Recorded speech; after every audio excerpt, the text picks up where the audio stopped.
This October, the Mississippi Antique Showcase comes to Oxford, where storied relics, family heirlooms, and unique treasures await.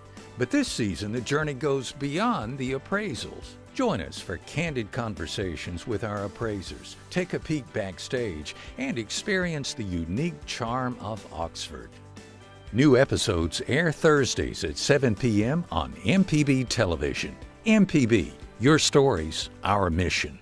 The nation's oldest traveling celebration of the arts, the National Folk Festival, is coming to downtown Jackson November 7th through the 9th. Discover the sights, sounds, and flavors of our nation. The full lineup is now available, featuring blues, gospel, Puerto Rican, Irish, Southern Soul, Bluegrass, Korean, Zydeco, Flamenco, HBCU marching bands, Choctaw, Go-Go, and more. It's unique and unforgettable fun for the entire family, and it's free. More at nationalfolkfestival.com.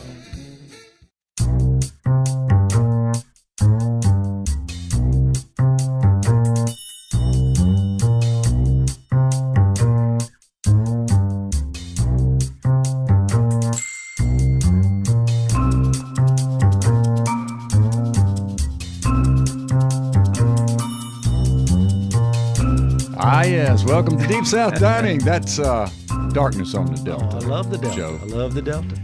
Carol is away today. Joe Sherman, the Lebanese Breeze, is in the house. We're so happy to see you, sir. It was good to be here. Happy I could help out tonight. You're today. a Deltian. Greenville, Mississippi, right on the river. But you'd never heard Darkness on the Delta? Never heard Darkness on the Delta. Okay. Well, you'll have to go do. Now, the Tangents used to do a fabulous rendition, and it was one of Willie Morris's favorite tunes. I'll look it up as soon as I leave here. So we're glad while to somebody have else is talking, maybe. So you were telling me a couple of things. One, you brought some props, which yes, you're always good I love about props, doing that. You know? You brought this muffaletta bread, so yes. you want to tell. So we were dead set on making. I wanted muffalettas, so we were going to do. We did end up doing muffaletta sliders on those Hawaiian buns, but I wanted to try to make the bread.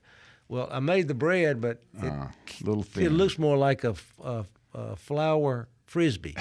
Okay, it didn't quite rise. Well, so. you know what I told you? Whatever it is that you put in your hair to make it poof, you should have put in the bread. I got to go get some of that Greenville water then. Anyway, I'm trying to figure out what I need to do, so I'm going to do a little research and see. It tastes great, but there's not much you can get on this right, thing. You can't hardly. So if anybody knows how to make your muffaletta bread, please let us know. Puff up. Please give us a call at 1-877. But the sliders were great. 1-877-672-7464. If you know anything about baking muffaletta bread, we'd love to hear from you. Because Joe and I are stumped here. That's right. We're very much so. But you did get the olive salad. I got the olive salad. It's the original Central Grocery olive salad. It came from Turn Rouse's. it around there so we can get it on Came from camera. Rouse's. Keep going. There you go, right there. From Rouse's in Covington, Louisiana. Mona and Chris Nicholas were down there visiting their daughter, who's now at Oshner's and working, and they brought it back to us, and it was a great addition. Great addition. Made it more authentic. I love that stuff. I put it in salads, on sandwiches, any kind of sandwich. It's great. It really is good. I use it often when I don't have a tomato and lettuce. I'll just use the olive salad. Let's see. I hear that Little Effie's is about ready to open in the district. Exactly. And that's Derek and his operation and Effie Eubanks. It'll be small plates, small bites, and cocktails. And it's in the location of the old cultivation in the district. I think it's going to be great. They say late September, but I've driven by, and you can tell that it's getting closer. Well, I drove by there the other day, and Effie was sitting in there, and I waved to her. She came out and talked to me. I said, man, y'all get along. Y'all worked fast. Yeah. I mean, they've transformed that place very, very. Tell me what it looks like as compared to. Well, I was outside. You didn't go in. I didn't go in because I didn't want to, Right, get in the way. Exactly. Well, exactly. Now, you went to Yazoo City to get some Toms and had an interesting so Toms affair. is a great cafe in Yazoo City on Main Street. And so we went there to have lunch. And when we walked in, they told us they stopped serving at 1:30. So we said, well, where can we eat? And they said, well, go to Thelma's.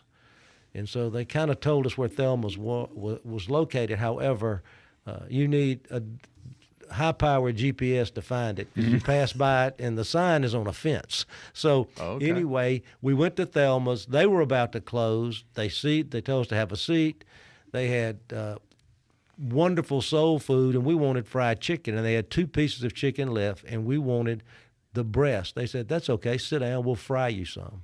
So they fried us fresh chicken breast, and let me tell you, bye-bye Popeyes, bye-bye KFC. This stuff was phenomenal. And Hello, Thelma's. Hello, Thelma's. I would encourage anyone to make a trip to Thelma's to have a soul food dinner or lunch. And on the weekends, they barbecue and grill outside, chicken, ribs, and an assortment of other products. The people are wonderful, absolutely wonderful. So that's Thelma's in Yazoo City. I've not been there, but it's certainly now on my list. It's a great place to try. Thanks to Joe Sherman and company. I ate at a place I'd never eaten this past week. I was down in Wiggins, Mississippi. I did a presentation for the 25th anniversary of the Economic Development organization there in Stone County. And I stayed at my great friend Sandra Casabre's Red Creek shed, so I got to sleep on the creek. But I heard about this place called the Sleeping Bear, and it's out on the bypass on Highway 49 out there outside of Wiggins. And it's really great. It's breakfast and lunch, and my friend Sean Courtney and I joined that. And they have waffles and pancakes and bowls of grits with various toppings. It's just a delightful little place. If you're transitioning between the coast and Hattiesburg, driving through Wiggins, look there. Right there off of the highway, the Sleeping Bear. Don't sleep on the Sleeping Bear. Don't sleep on the Sleeping Bear. You'll enjoy that. It's really, really good. Now, you said that you had something about an $800. I have an $800 fish dish. Fish. So Mary Pryor and I were cooking a Mediterranean fish dish. There you saute garlic and red pepper flakes. Then you add a pint of cherry tomatoes. Then you add lemons, and then you add vegetable stock, and you reduce it down. And while that's reducing, then you add some basil. You prepare fish. What kind of fish do you they call for cod. I don't even know what a cod is. Yeah. But I usually use grouper, but I had red snapper. Getting ready to add the red snapper to my dish, and it's gone. Uh-oh. You got a dog? Delta ate a pound of red snapper. Now, why I call it the $800 dish is it cost me $800 to get her out of the vet because she had pancreatitis. Oh my gosh! But anyway, the dog ate the fish. The dog went to the hospital. That's right, and I went to the poorhouse. And you went to the poorhouse. $800 later, you had no food. I had no. Well, we did have some chicken scraps that we threw in there, but it was, I thought, I think next thing I'll do is take her to Securabana and see if she wants some of their fish. But she ate all my fish. I've never seen a dog eat fish. No. Never. So. There's always a first. Always a first at our house. And speaking of restaurants, there is a new place in Bay St. Louis called Anthony's, and I've had so many people get in touch with me about it. I put a little post on Cooking and Coping and had a lot of feedback. It's the Trapani's folks who've opened up Anthony's, and it's right there in Old Town, and getting great reviews. Not casual like Trapani's, but more upscale. So for fine dining in a new locale in Bay St. Louis, check out Anthony's. Wasn't there another Anthony's on the coast? There was. With a tree growing through the... No, what was that? Not Anthony's. I don't know. I have to ponder that. But yes, there was an historic restaurant in Gulfport that had a tree growing through it. And then it is now part of... Island View Casino. Was it part of Emerald's? Didn't Emerald's have that restaurant? Well, Emerald opened up in Island View Casino and may have had something to do with the restaurant of names which we cannot remember. So if anybody remembers the name of this, we need the name quite of the famous restaurant place with the tree and how to make the bread rise. Right. Other than Always. that, we're good. Well, Wells Fest 41 is in the books this past Saturday at the Agriculture Museum. We had Wells Fest. The grandkids had a big time. I had a big time.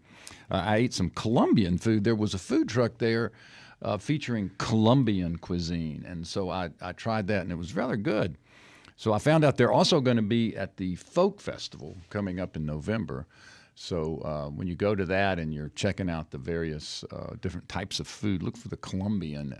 What's their signature dish? Well, they had rice and fried rices and all sorts of sandwiches. Honestly, some things I didn't even know what they were, but it was really good. Yes, okay. Very good. Right. Got to check it out.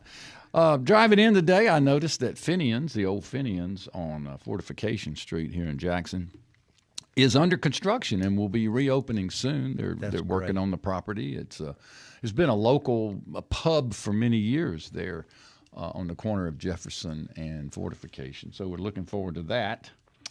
Let's see here. Someone just texted me and said Anthony's Restaurant is in Ocean Springs. Well, on the Bayou on Washington Avenue. I think that must be a different place. But anyway, Mara, thanks for that.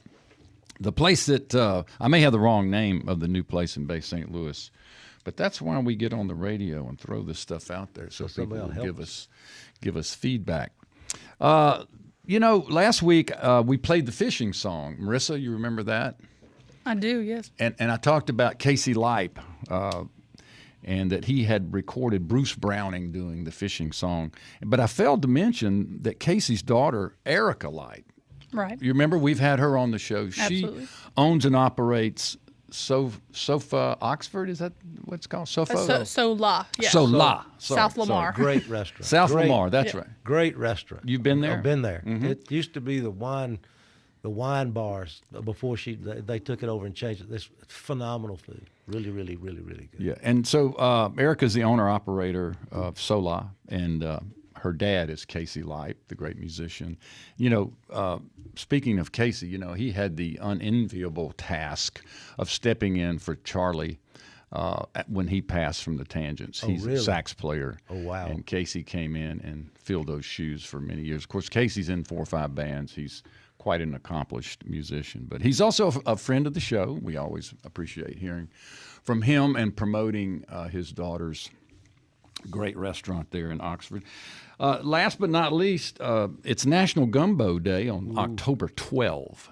So you have to keep that in mind. Mayor Pryor, make some gumbo. And check this out. On October 9, it's Moldy Cheese Day. I thought it was every day at my house. I'm not sure why every day. You would have to dedicate a day to moldy cheese. But I don't know. There are just some things that we don't know about. We've been celebrating it, man. Forever and ever. All right, we're going to take a short break. When we come back, we got our buddy Stafford Shurden waiting in the green room. He'll join us soon. He's got a brand new book out called Meat and Three, M-E-E-T, Meat and Three. He's also the guy who goes around and eats in service stations and ranks them. He's got a podcast. He's got a new book. He's a farmer. He's a former judge. He's a Renaissance man. Man, he's all and of Stafford will join us after a short break. More Deep South Dining coming up right after this.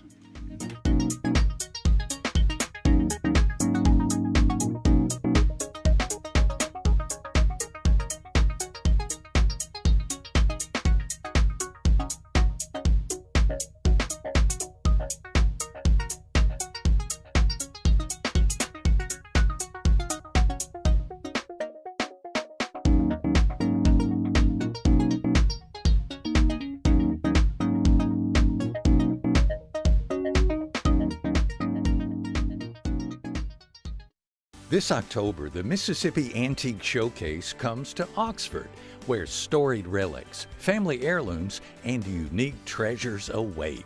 But this season, the journey goes beyond the appraisals. Join us for candid conversations with our appraisers, take a peek backstage, and experience the unique charm of Oxford. New episodes air Thursdays at 7 p.m. on MPB Television. MPB, your stories, our mission.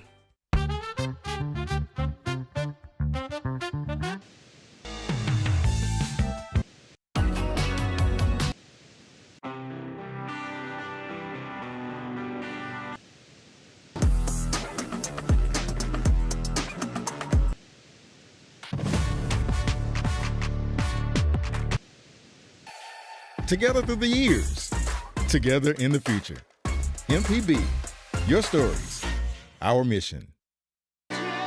Everlasting, the Legacy Podcast, is a brand new companion podcast to the MPB documentary Everlasting, the life and legacy of Medgar Evers.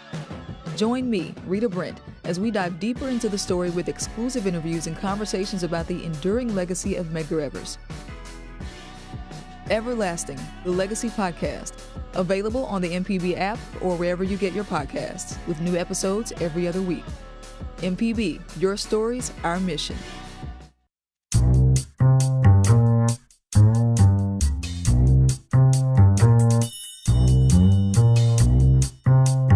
Welcome back to Deep South Dining. Malcolm White, Joe Sherman, the Lebanese Breeze in the house. Thank you, sir, for being here today. Carol's away. Love it, enjoy it. Well, we got show. straightened out on the break. That's right.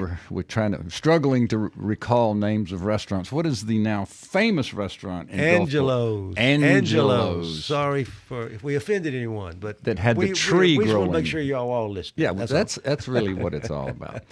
Well, we're really happy to have an old friend of the show, quite the Renaissance man, the farmer, the restaurant owner, the social media personality, the former justice judge, now author and friend of ours.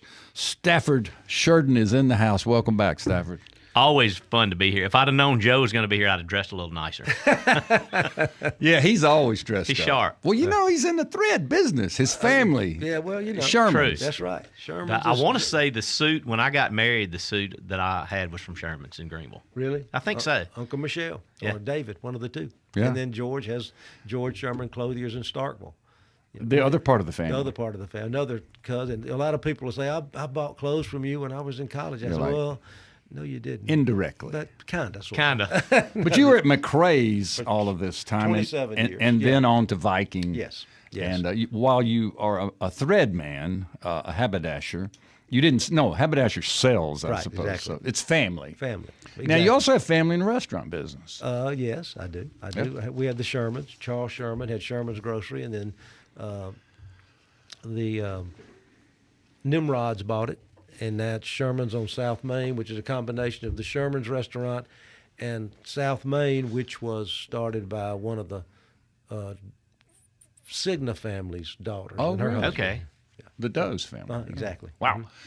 So, Stafford, you've done it. You've gone and done it. You wrote a book, and you got Wright Thompson to write your foreword. And you say I don't know how I pulled that part off. you say your first printing is it's already out of print. They're sold out. So what I had in stock at my restaurant is sold out, but you can buy them on like Amazon, Barnes and Noble, and all that. And then any bookstore can order it. So it's on bookstores know this Ingram Spark. So that's a warehouse they can order it. It's at the warehouse. Gotcha. So I have a bunch more ordered. But it's doing well. It's doing better than I didn't really, and I don't know anything about it. I'm one of those people that will jump into something and have no clue what I'm getting into. I did that in the restaurant business. Jumped in, said, this looks fun. 20 years later, I'm still in it. But I don't know what's good. And I text Wright. I said, well, we sold a couple hundred books yesterday. He's like, yeah, that's good. It is very good. And I was like, I have no idea. Well, you tell me you've sold over 1,000 books already. That's terrific. How long has it been on the market? About a month. That's great. There you go. About a month. There you go. Yeah, I'm happy so far, and we still, I'll be in Reed's Gumtree Bookstore in Tupelo Thursday. Yeah, so we are getting around. North Mississippi folks, get on over to Reed's. What time? And 12 o'clock. So on your lunch hour, run by. They already have books, and they bought books and they have them in stock. Mm-hmm.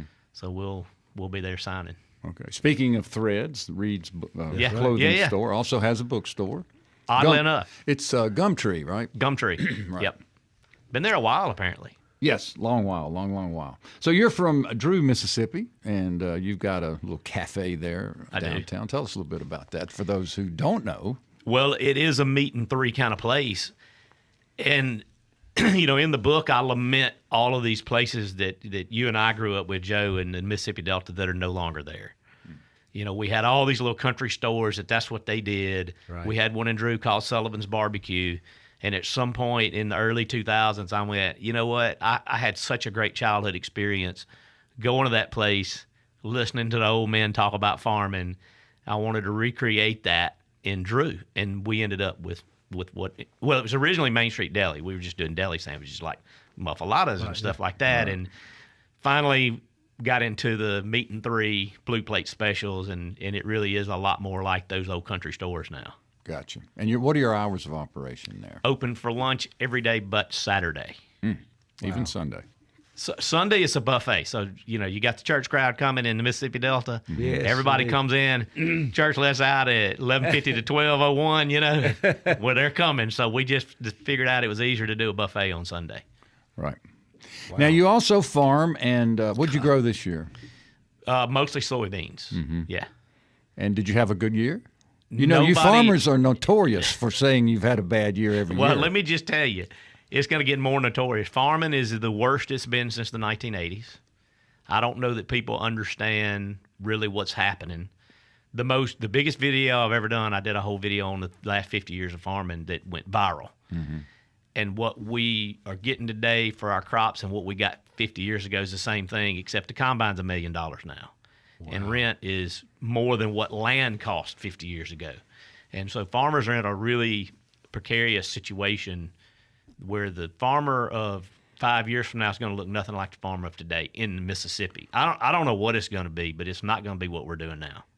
What about labor? I know out west they have struggles with labor. Do y'all struggle in the Delta? We're pretty mechanized. So labor is not, there's some migrant labor. Some people use migrant labor. But it's still pretty mechanized, and that's one of the questions. Like, what do we farm? Vegetables? Well, we got no labor for that. Right. So I think there's some big questions in ag that are going to have to be answered. That it's going to affect. We were working on a farm to table dinner for social media influencers to bring them in and say, hey, this is what we do, and it's in danger. But nobody knows. Right. There's not any good answers, to be honest with you. Just not. And we're going to continue to try to grow food. And we got some of the best land in the world is right there in the Mississippi Delta. Right. And we've primarily grown grain the last 25 years. Because that's where the market is? Yeah, there was, and we can go deep into this, but in 94, 96, there was a Freedom to Farm Act, and they were pushing us away from cotton. That act, really what that act was about was pushing us away from cotton. 1996, on Shurden Farms, we planted our first ever corn crop because of that bill. And so they've been pushing us into grain ever since. Well, now the grain market is just bloated. So you say that. You're talking about the federal government? Oh, yeah. Yeah. Farm policy. Farm policy. Gotcha. Was pushing us away from cotton into grain. And now we've got this whole thing in Brazil. They've torn down 290 million acres of rainforest in the last 30 years since that farm bill was passed. Yeah, so now there's this huge glut of grain on the market. It's a bad situation. I don't know the answer. Yeah. I'm not that smart. Well, gas station food's way more fun. Well, tell us about how that project. That's what we'll talk about. How's that project? I've been to so many places, and I think the first time I was on here was right about the time that COVID started. It was me and Kate Medley. She was on the phone. It's the first time I'd ever met Kate. She's become thank you for that. We've become good friends. But been knowing Kate a long time. Yeah, she's good people. And by the way, her book's great. Yes, it is. Thanks, Please Come Again. Yeah. Got to check that out. And some of those places that I was going then, I look back at those videos, and I look like, I don't know, I wasn't very good at it. You know what I mean? So I'm going back to some of my favorites from back then and hitting them again. And we're like the second stop tour. Right. Places that I hadn't been in 6 years. Like, I didn't get close-ups of the food. I didn't know what Right, I didn't know what I was doing. Well, you were finding your way, and you were making good. So I was back in Joe's stomping ground. I was in Chatham at Roy's. Oh, yes. And then Roy's. I was in Fertizzi's the same day. Leland. And so, Leland. And then I was in United Deli in Columbus was the first one I wanted to go back to. That's Marissa's stomping ground there now. I get excited every time I see somebody try United Deli, so I'm really excited. She knows, like, we could go get 1 6-inch sub and feed all four of us. Absolutely, 100%. Am I lying? I mean, it's incredible. No. And they bake their French bread homemade in the store. We were talking about, the water in New Orleans. Does it rise? Great It's great bread. Maybe I need to get some water from there. I think Columbus water, New Orleans water, similar. That's what I need to do. Well, the river runs through it, in Columbia, Columbus. They have a river. They got the Tom Bigby waterway. That's right. Well, it used to be the river before it became the waterway. It was. Yeah. It was. So it's sophisticated. So the gas station work is right now. You're focused on going back to some that you reviewed earlier and you want to take another look? Part of it is the travel has gotten to be hard because I've done everything close. Mm-hmm. And I've done everything, like, I can't say everything, but you turned me on to this whole Press Po' Boy thing when I was here the first time. And, like, so I want to go back to Fayard's and Bradley's Cajun Quick Stop and some of those places that I did literally pre-COVID. Sure. That first 2 or 3 months of 2020, I mean, and see if those things are still the same, but also give them a little better view and a little better shot now that I know a little more about. I mean, I'm not saying it looks like, you know, Ron Howard directed it or anything, but it was pretty bad. Some of the first ones, I looked homeless, you know, in the videos. Well, but the truth is, you know, it had a certain sort of familiarity to it. Wasn't like you were being pretentious. It was just this dude who liked to eat, and he was eating in these service stations and gas stations and telling us about it. It wasn't.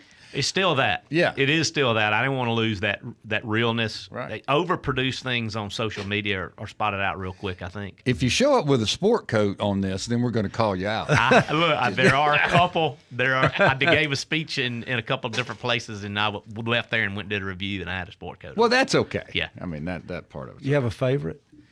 It's like choosing one of your kids. I don't really have a favorite. I did an article in Mississippi Magazine a couple months back, and it was just like not ranked, just like 11 places you have to eat in Mississippi gas station food. Did you put a Press Po' Boy in there?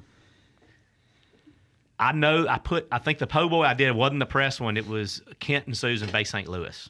Oh, yeah. Okay. Which is the one that we have a Po' Boy on our menu, and it's a copy of that one. Like, I'm trying to be exactly like theirs. And that happens a lot. I'll eat something really good and go back and go, okay, we're changing this. And everybody's like, what's happening now? Well, you got to keep up with you. You move pretty fast, you know. You got a lot going on, you know. You got a lot going on. So you've got your podcast, which is Breaking Bread with Stafford Shurden. Yes. That's a different thing than the gas station stuff. Tell us about that. You know, and I love the Breaking Bread name because, you know, in the book I talk a lot about food being the tie that binds. Those are biblical references on purpose, right? You know, the book really is about faith, family, farming, and food. And I love tying everything together with this idea of when we sit down and break bread together, that walls come down. Amen. And as I travel, there are all these little differences, like the Delta's different than the Gulf Coast. No doubt. The Gulf Coast Press Po' Boy is different than people in New Orleans get so mad when they see that Press Po' Boy. But at the end of the day, we all, good still good. When we sit down, we find out that we have much more in common than we do different. Right. And food has a way of doing that for us. And I think that's why this show's so good, because we all come together over it. Right. You know, y'all's listeners are probably across the political spectrum. You know what I mean? Everybody understands food. Sure. It's a universal language. We talk about that at our house all the time. All the time. Yeah. How bringing people together at the table, sharing a meal, walls come down, and it's all about fellowship and caring about one another, you know. I think there's even some science to it. They say when you eat and the blood goes to your abdomen and then it goes to your brain and says, I'm going to be okay. Yeah. So there literally is some kind of chemical going on that goes, I'm safe here. And it allows us to sit down and do exactly what you're talking about and talk about differences without getting mad at each other, you know, which is sorely needed. No doubt. Today. Yes. Absolutely. So all right. The Breaking Bread podcast, and we eat when we have our podcast. So. Oh, you do? Yeah, so you sit and eat you with got to someone. come to Drew. We'll eat some fried chicken and talk. So I didn't realize that you ate while you While you podcast. I like that. That's my kind of Yeah. podcast. Yeah. I like eating on this show when we have the opportunity to sit here and eat. So, all right, we're going to take a short break and come back with a whole lot more of Stafford Shurden, talk about his new book, his new podcast, his service station food. I guess you'd call it critique. Do you think of it as a critique? It's not a critique. It's This is just what a I love. review. It's a review. We're going to talk I'm about not a critic. All right. If you have a question for Stafford, give us a call. I'm sure he'd be happy to entertain that. If you got a question for the Lebanese Breeze, Joe Sherman, he's here. Malcolm White. We'll take a short break. We'll be right back with more Deep South Dining on MPB Think Radio.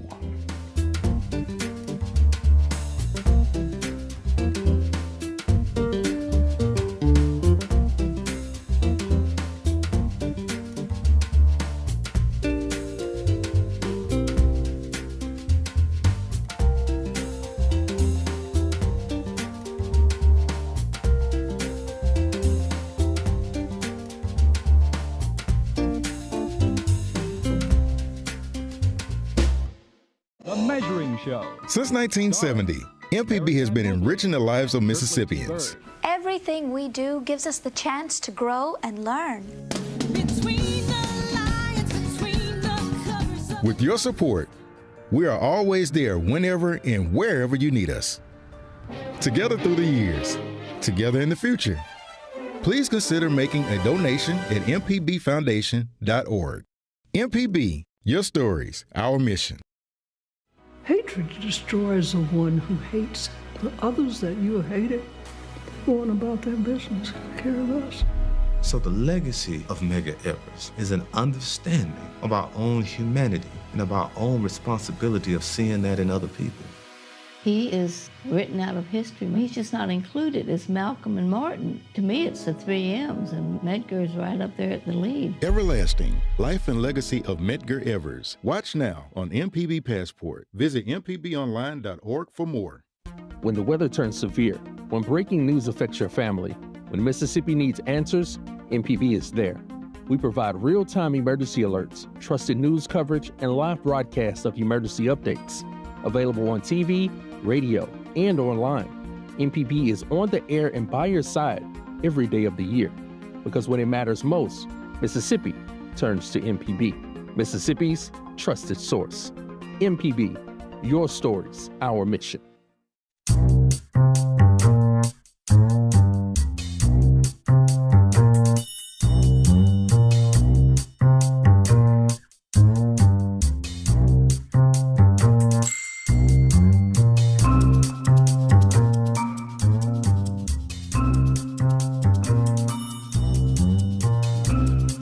Stafford Shurden from Drew, Mississippi. Have you connected with Archie at all? I saw you got a what do they call these? Blurb. You got a blurb from Archie for your book. Yes. I told you should have him grand marshal of your parade. I have not had the guts to ask him for that yet. I send him video of the parade every year. Okay. And last year he sent me video from his balcony of the parade. He was watching at the same time.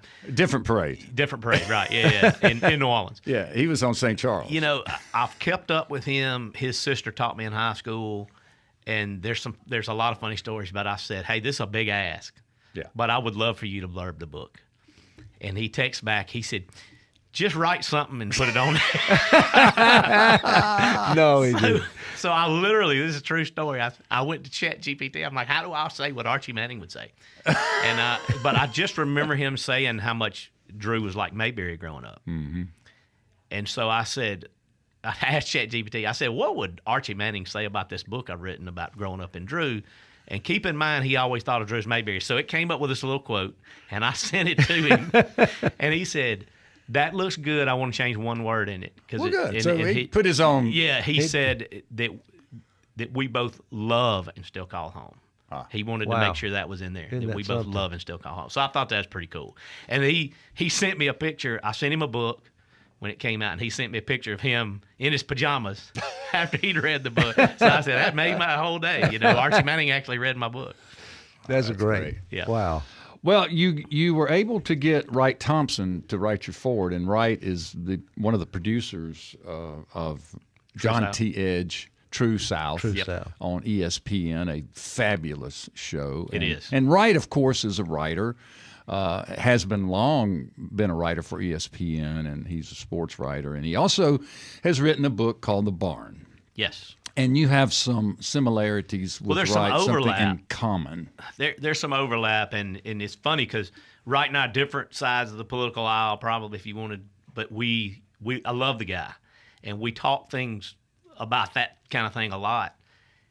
And I met him because he was doing research for an article for the Atlantic on the Emmett Till story and what the barn outside of Drew had to do with it. And my family's name kept getting pulled into that in a way that was negative because my grandfather bought that land after the fact. And just on a side story that made it into Wright's book, I knew that they had owned that land at one time. I had never heard the story about the barn until I was a grown man. But as a kid, my grandmother would say, you know, that little lake out front, Granddaddy, when we lived out there, he stocked it with fish. If I wasn't on the farm, I was wetting a hook somewhere. And she said, you should go out there and fish. So I had a little 110 3-wheeler. I drive out there, and it was that old big house sitting there, and it was 2 or 3 barns on the place. I said, asked my grandmother, why did y'all leave out there? And she just said, I never liked living out there. It was the wrong side of the tracks. That's all she would. And so now I wonder if she just said, I don't like living out here where all that happened. Right. But the farm next to that farm was Uncle Clint's, which was my granddad's brother. And he actually drove Willie Reed to the trial to make sure nothing happened to him. That's right. And drove him back to Drew, and they put him in a car with Medgar Evers, and Medgar Evers sent him to Chicago. Wow. So there's all this overlap, and those stories, some of those stories are in my book too, because one of my big pieces of my personal story is I'm adopted. So I'm not a Shurden by blood, I'm a Shurden by adoption. So there's this, if you know any adopted people, there's this real need to belong. And I think that's why, you and I were talking about before how much we love the Delta. Right. But there's this extra need for me to not watch the thing I love die.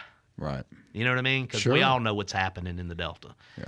And the same thing with the family. I'm the last Shurden farming. I'm the last one with the Shurden name farming. My granddad was one of 10 brothers. Wow. And I'm the last one. So there's this there's a lot of weird dynamics there. But then at the end of it, there's always food involved. Right. So, but in the end, it's like, let's get something to eat. Let's go eat. Yeah, there's always, but it does. It always revolves around food some kind of way. Now, your book is entitled Meat and Three, M-E-E-T, not M-E-A-T. We all know what a meat and three is. That's a Southern meal with a piece of meat and 3 vegetables, usually some cornbread or roll or something. But you entitled your book Meat, M-E-E-T. Tell us what that means to you. So I was it was going to be M-E-A-T. And I got about halfway through writing the book. And it just got more and more. And I, like somebody really smart said, write about what you know. So I just started writing this story of growing up in the Delta, this really Delta story. And then I started putting all these characters in, all these father figures that I had growing up. This, going to lunch at Sullivan's Barbecue in Drew and listening. Keep saying the old men, they were in their 30s. I've done the math. I'm like 20 years older. Yeah, I'm like 20 years older than they were then. But, it just kept being about these connections in life. And that's such a I think connection and love is the most human need we have. And again, as an adopted kid, I think you search for that a little harder. And I just went, the book's really about connection. And a friend of mine said, well, why don't you just call it Meat and Three, M-E-E-T? And I went, let me mull that over a minute. And I thought about it about 2 minutes, and I was like, yeah, that's the right way to go. Right. So you're happy with that? You haven't sat back and thought, I should have gone with M-E-A-T. No. Okay. Well, the original idea was to call it Blue Plate. But I was scared people would think it's about mayonnaise. Then you get into the mayonnaise wars. That's right. Yeah. And there's no winning that. There's no winning that. Well, zero. And I am a Blue Plate guy, by the way. But if anybody's listening to this show today, Meat and Three, M-E-E-T, is absolutely perfect. Yeah. Absolutely perfect. And I want to applaud you for that. That's phenomenal. I made Malcolm mad when I said I like Blue Plate. I could tell. No, not at all. We're Hellmans. We're Hellmans at our house. I know that you're a big fan of Robert St. John's, and that's his mayonnaise of choice. Well, it's New Orleans. It's a New Orleans thing. That's right. That's what he says. It's a New Orleans thing, and that's cool. Duke's is a Southern thing. I'm a Hellman's guy. I mean, New Jersey, for God's sake. We're Hellman's, except when Mary Pryor makes homemade mayonnaise. Right. But we're Hellman's. Now, in honesty, my mom served Hellman's growing up. Yeah. So at home, I ate Hellman's growing up, and then somewhere along the way, I started eating Blue Plate. And the Dukes I like. I mean, I'm not really a mayonnaise snob, honestly. I'll eat any of it. Same here. Yeah. That probably made people all madder. I'm talking about is what we have at the house. Now, the funny thing that I think's funny, they almost all now call themselves real mayonnaise. Yeah. So what is unreal mayonnaise, Joe? Miracle Whip. Miracle Whip. Yeah. That's right. That's true. I don't know what Miracle Whip is, but it's not mayonnaise. It's unreal. That's what they say. I've never had Miracle Whip, I don't think. No salad dressing growing up? Well, not Miracle Whip, no. Okay. Not that I know of. I mean, I have family who would eat it, and so we would eat it. I think we had Blue Plate at home. Did you? I think so. I think so. But I was never a big mayonnaise guy in the first place, so it didn't matter. I love some mayonnaise. Oh, really? You're not a big mayo guy? Not really. Mary Pryor's a big mayo person. I know you're a mustard guy. Mustard guy. Man, my dad used to make slaw for his chili cheeseburgers, and he'd use mayonnaise and a little bit of mustard. And Yeah, sugar. I mix the two almost for every sandwich. I'm a condiments guy all the way around. I like it all. As Carol and I say, never met a condiment we didn't love. Correct. I'll try them all. Not afraid. Now, beyond your farming and your podcast and also your reviews, you've started doing some speaking engagements. Is this something new to your world? You know, if you're elected official for 14 years, you're going to do some speaking. Okay. Getting paid Going for it back is to new. the circuit, is it circuit? Justice Court. Justice Court. Yeah. So for years, as a judge, you would make. Well, you'd get asked to go to schools and speak to students and stuff like that. Gotcha. Rotary. Rotary. I'm doing a Rotary tomorrow, actually, in Sumner, Mississippi. Oh, that should be great. Yeah, it's gonna, that's going to be awesome. Love it. They already know every store in that book because they lived it, so I don't know how much fun I'm going to be for those guys. But yeah, a friend of mine calls the Rotary Circuit the bad chicken circuit. Well, it used to be called the rubber chicken Rubber circuit. chicken. Yeah, that's true. That's what it used to be called. Yeah. String beans. String beans, mashed potatoes, and really chewy chicken. Canned string beans. But yeah, I went to Tacoma, Washington a couple weeks ago and spoke to a group of indigenous gas station owners. Wow. So it was the tribal gas station owners of, I can't even remember what the whole name was, but it's Arizona all the way into Washington, into Canada. Goodness. And these tribes own these gas stations. They're not owned individually. And they're just now kind of getting into food service. I was going to say, do they do food? Some of them do, and they're kind of getting into food service, and they wanted me to talk on food service because they knew that connection. I have a restaurant in food service, and I do these reviews. And I thought it went well. Good. It was fun. I was worn out. I know why. I've got a friend that charges like $25,000 for an hour. Wow. And I'm like, that's ridiculous. And then I'd fly out there, lose a day flying, fly back, lose a day flying back, and I'm like, I kind of know why they charge so much. I did not charge them enough money. I didn't charge anywhere close to that, by the way. Right. But still. But you got to work on your fee structure. I got to work on my fee structure. Ask ChatGPT. Yeah, Steve Azar said I need an agent when he heard what I charged him. Oh, yeah. Steve Azar. So do you think of the book, let's talk about, you go into the bookstore, and my question is, where would this meet and three be? Is it in devotional? Is it in self-help? Is it in a cookbook, novel, It's definitely not memoir? a Where cookbook. is it? It's a Southern memoir, more or less. Okay. And it's funny, when we put it on Amazon, they let you choose like 3 different things. One of the things that my publisher put it on was Christian leadership, which I did not write it to be a Christian leadership book, but it went to #1 there real fast for whatever reason. But then it was also #1 in Southern biographies, and I think that more or less fits it because it's just about what it's like to grow up here being the Mississippi Delta, because it is different. Joe knows this. It's different. It's real different. It's and just- people just do not, if you're not from there, you don't understand it. And it's hard to explain. It really is hard. It is hard to explain, and one of the great things Wright did in the intro. So I texted him and I said, "Hey man, would you do the intro for me?" And he's like, "What's it about?" Growing up in the Mississippi Delta, he said, "Okay." And 15 minutes later, he texts me and says, "Check your email." And that was word for word. We didn't change a thing. And one of the things he said, if you're from here, it's going to read like your story. If you're not from here, it's a glimpse to a world that you're still not going to be able to understand. That's so true. Where did Yeah. Wright grow up? Clarksdale. Okay. And his family farms cotton in Shelby. They're still at it. They're still at it. Okay. His uncle is Reeves Neblet, if anybody knows Reeves up that way. And so they farm as a family. So Wright is technically still involved in the farming operation as a family member, So we grew up 30 minutes apart. I'm a little bit older than him. We never knew each other until the Emmett Till story. Wow. Are there still a lot of people raising catfish in and around your world? Or is that been there, done that, everybody's moved on? There never was a lot in North Sunflower County where I am. There was a little bit, and it's been long gone. You got the Pentecost south of Louisville, the closest ones to me, and they're pretty good sized operators. Whose fish do you use at your place? It's Tackett's, which I forget what they call it now. America's Catch. America's Catch. Yeah, I think so. Greenwood? But it's the Tackett's. Is that Greenwood? The Greenwood area? Yeah. Now, do you serve fillets? And if so, what size? Do you do 1, 2, large, So small? we do. The only time we do catfish, we do the Delta Fish and Spaghetti every Friday. Do you really? Yeah. So we buy what I call a 3-5 split. Okay. Which is a 5-ounce filet that's split in half. And so you get the spaghetti and the catfish. And, there's a story behind that if you don't know this. Go ahead. But in the 1920s, there were so many Italian immigrants coming into New York City that they actually passed a law, like the Immigration Act of 1920, limiting how many Italian people could come into New York. So they just came into New Orleans, which is where we get the muffalata and all the great Italian restaurants. I also had big cotton crops. A lot of them came to the Delta. They ate fish and pasta on Fridays. Soul food cooks saw that and put their own spin on it, and you got fish and spaghetti. Now, do you put meat in your spaghetti sauce? Oh, yeah.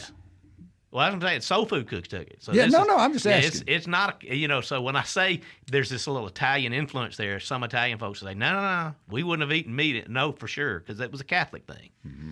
That's right. But we do it just like a soul food restaurant would do it. Right. That's great. So what's your favorite place to eat outside of in your part of the world? Is there a place where you're like, I'm getting out of here, I'm going to go eat at? I'm going to tell you what we've been kind of obsessed with lately is Sacred Ground Barbecue. Yeah. Lately. Yeah. My wife is like, it's my favorite restaurant ever. And she doesn't even like barbecue. She just loves the concept. Well, I think that she doesn't like pork, but that's beef. It's Texas beef style. It's Texas. Right. There you go. Yeah. And so we've been kind of obsessed with that lately. It's really good. It is. And I love driving out there. What I do is I'll leave Jackson and go out on get on the Trace and drive out to Sacred Ground. It makes sort of a day, a little day drive, great meal, take your time, ease on back on the Trace. So I've really enjoyed it. We haven't been yet. You have yet to go. But my plumber's been 8 times. My plumber's been, he said, have you ever heard of this place called Sacred Ground? He said, yeah. He said, I'm going there today. He said, we've been there 8 times. And you've yet to go. I've yet to go, so I've got to go. Put it on your list. I got it. Anything Derek does is going to be good, but it's like better than I thought it was going to be. Well, I have long been a fan of Texas barbecue. I, in fact, went on a Southern Foodways Alliance tour of Texas barbecue when it was themed one year for the SFA, and that's how interested I have long been in it. The brisket thing is what really intrigues me. Oh, same. But when Derek told me he was going to do Texas style, I was fired up. Me too. I love barbecue. I certainly love Memphis style. I love Alabama. I love South Carolina. I love North Carolina. I love barbecue. But when he said he was going to do Texas in the Metro Jackson, I was like, oh, yeah. Yeah, it's certainly a different category. And he told me recently that he's really worked on his pork ribs because it's not really a Texas thing, but he wanted to have them. So he says, I don't know exactly what he's done, but he says he's constantly rethinking his pork ribs. Interesting. Yeah, it is. He's amazing. He is. Do you do barbecue? Are you a barbecue cook? I am not a barbecue cook, but I love to eat it. Yeah. We did this thing a few weeks back called Success Supper Club. And we got Heath Riles to come, and he just won Memphis in May. Yeah. And he's probably won 75 rib first places overall. Marissa, you know about this? I see you shaking your head in there. Oh, yeah. I did a little deep dive on Stafford's page, and I saw Heath Riles, and I was real excited about that as well. Have you eaten his food? So he sells sauces and seasonings and all that. Dude is in 17,000 grocery stores. Yikes. Yeah, he's doing quite well for himself. Wow. But his, and I don't even know how we got off on this, but his barbecue is he's the guy. Joe, what's your favorite barbecue side?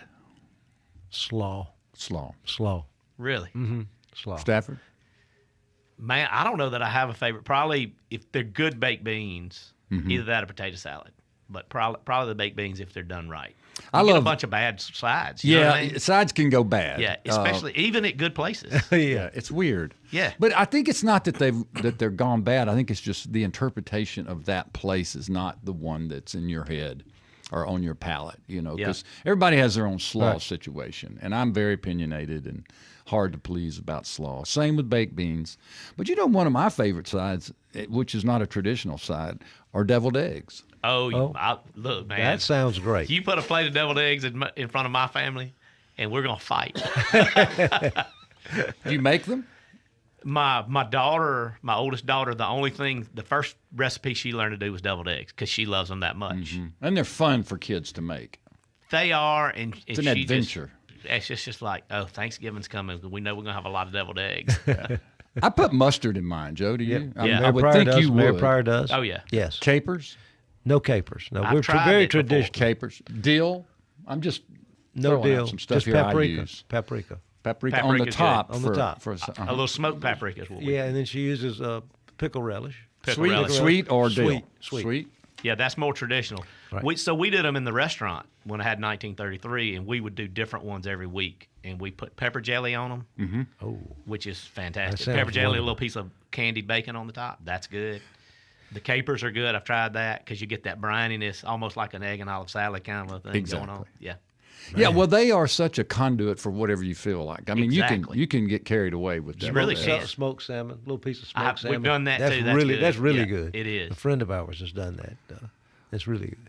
Yeah. So, Stafford, what's next, brother? You got a lot going on. It's hard to keep up with, but I do enjoy following you on social media. I enjoy our friendship and knowing that you're there and that you're here, there, and everywhere. But what's next? You gonna write another book? You got another notion? Are you happy with what you got? I've got something rolling around in my head. I was on a podcast a few months ago, and they said the book was done, by the way, at this point, and they said the man with the blue collar palette, and I went, oh, that's a good line. That's a great line. So I went back and wrote another chapter for the book, and it's kind of just so if it's weird how it falls in there, but blue collar palettes chapter 2.